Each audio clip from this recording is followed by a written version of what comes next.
Assalamualaikum warahmatullahi wabarakatuh.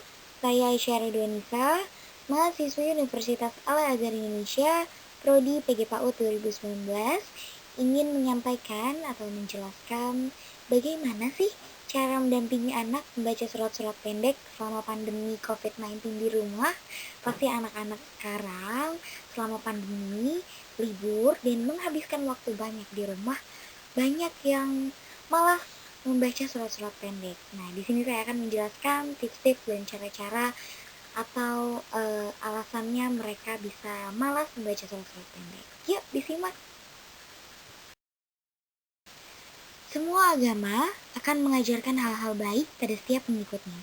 Maka dari itu, menanamkan anak dengan nilai-nilai agama memang perlu dipupuk sejak dini. Jika sudah ditanamkan sedari dulu, maka nantinya ia akan tumbuh menjadi anak yang memiliki moral dan sopan santun yang baik, seperti apa yang sudah dijelaskan di setiap agama.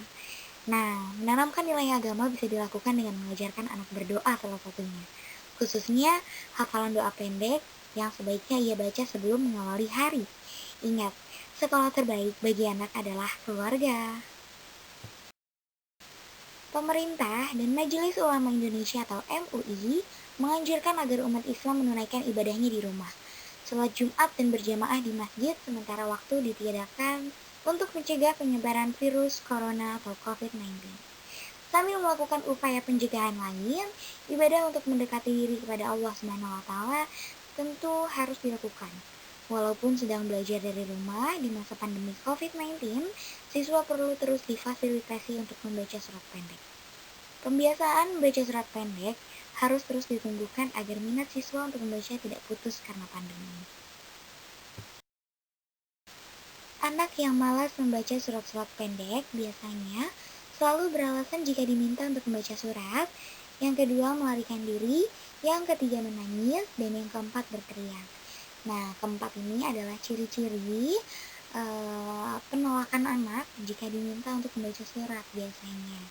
Nah, penyebabnya seperti apa sih? Kenapa anak-anak bisa seperti ini gitu menolaknya? Kita cek slide selanjutnya. Penyebab anak malas membaca surat pendek. Yang pertama, orang tua tidak memberikan contoh. Contohnya seperti apa? Misalnya, anak hanya disuruh saja dengan orang tuanya, tetapi orang tuanya tidak ikut membaca surat misalnya, atau orang tuanya sehari-harinya juga tidak membaca gitu kan, pasti anak pun juga akan mengikuti. Mama saja tidak membaca, ayah saja tidak membaca, kenapa aku harus membaca gitu pasti ya, yang ada di pikiran anak. Karena anak usia dini ini menyontoh hidupnya dengan visual gitu. Saat secara visual anak terbiasa melihat orang tuanya membaca Al-Quran dengan istiqomah misalnya, maka ia pun akan meniru apa yang dilakukan orang tuanya itu.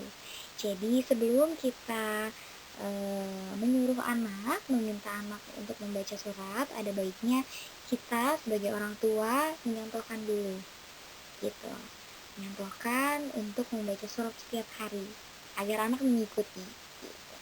Nah, jadi yang kedua, tidak dilatih atau membiasakan.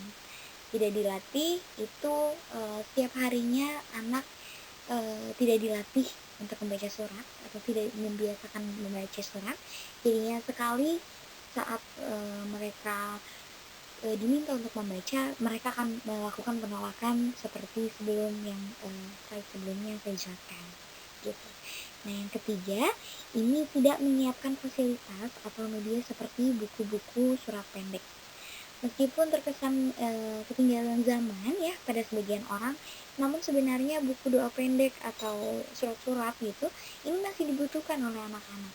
Bukan hanya untuk menghafalnya, namun buku surat pendek juga diperlukan untuk kebutuhan sekolah misalnya. Biasanya guru akan meminta anak untuk memiliki surat-surat pendek yang perlu ia hafal saat ulangan nanti misalnya. Gitu. Jadi jangan ragu untuk membelikan, dan anak pasti akan selalu membaca gitu ya kalau sudah ada medianya. Jadi kalau hanya diminta saja, diminta untuk membaca surat tapi tidak ada medianya, anak akan malas. Seperti itu. Untuk membiasakan anak membaca surat pendek, ada hal-hal yang sebaiknya dilakukan dan tidak boleh dilakukan oleh orang tua loh. Nah, yang boleh dilakukan ini yang pertama adalah lakukan kegiatan dengan cara yang menyenangkan. Misalnya dengan cara anak sedang happy, kita harus melihat kondisi anak dulu sedang happy atau tidak gitu. Atau bisa diselingi saat anak bermain, kita minta untuk sambil membaca surat yuk sambil bermain gitu. Yang kedua ada dimulai dari ayat-ayat yang mudah dipahami. Contohnya kita mulai dari Al-Fatihah dulu yuk gitu. Atau kita mulai dari kul-kul ya, surat yang kul, surat Anas, Al-Falaq seperti itu.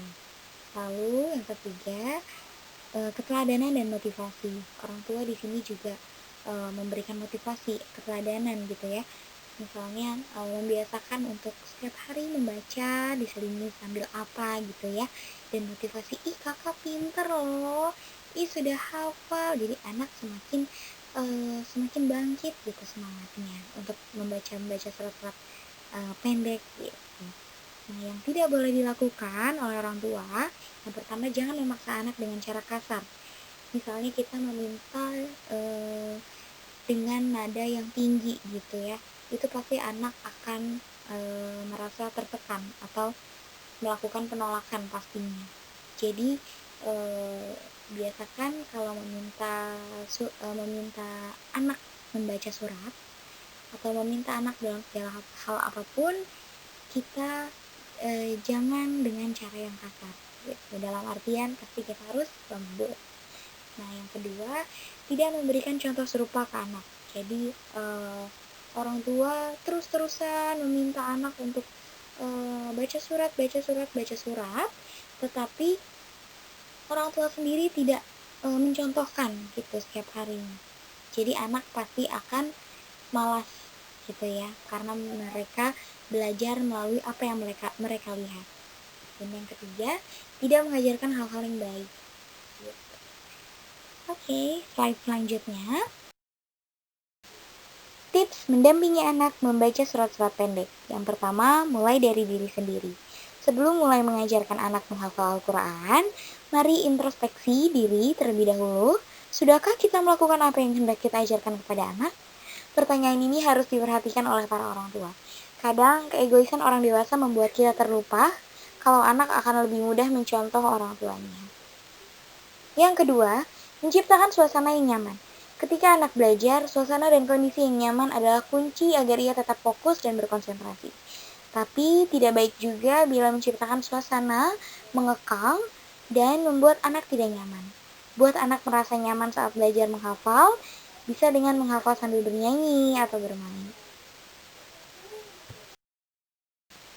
Yang ketiga, mengurangi gangguan. Menciptakan kondisi nyaman harus diikuti dengan mengurangi gangguan-gangguan yang ada di sekitar. Gangguan ini biasanya berupa televisi, mainan, dan handphone. Apabila sudah memasuki waktu belajar menghafal Al-Quran, singkirkan semua gangguan tersebut. Orang tua juga bisa memilih waktu yang tepat untuk menghindari anak marah karena tidak bisa melihat tayangan kesukaannya. Dan yang keempat, menciptakan suasana yang nyaman. Ketika anak belajar, suasana dan kondisi yang nyaman adalah kunci agar ia tetap fokus dan berkonsentrasi.